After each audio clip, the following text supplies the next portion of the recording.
বিদ্যে বোঝাই বাবু মশাই, চড়ি শখের বোটে। মাঝি রেকন, বলতে পারিস সূর্যি কেন ওঠে? চাঁদটা কেন বাড়ে কমে? জোয়ার কেন আসে? বৃদ্ধ মাঝি অবাক হয়ে ফেল ফেলিয়ে হাসে। বাবু বলেন, সারা জনম মরলি রে তুই খাটি, জ্ঞান বিনা তোর জীবনটা যে চারি আনাই মাটি। খানিক বাদে কহেন বাবু, বল তো দেখি ভেবে, নদীর ধারা কেমনে আসে পাহাড়তে নেবে?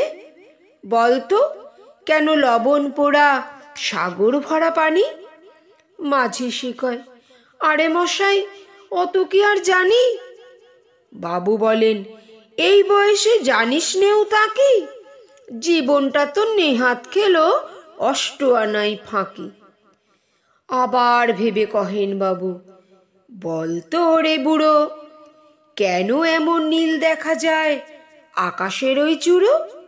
বলতো দেখি, সূর্য চাঁদে গ্রহণ লাগে কেন? বৃদ্ধ বলে, আমায় কেন লজ্জা দেছেন হেন? বাবু বলেন, বলবো কি আর বলবো তোরে কি তা? দেখছি এখন জীবনটা তোর 12 আনাই বৃথা। খানিক বাদে ঝড় উঠেছে, ঢেউ উঠেছে ফুলে।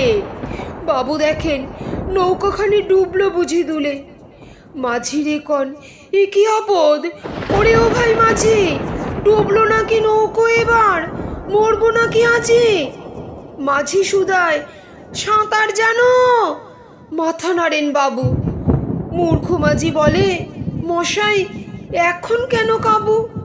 বাঁচলে শেষে আমার কথা হিসেব করো পিছে, তোমার দেখি জীবনখানা 16 আনাই মিছে।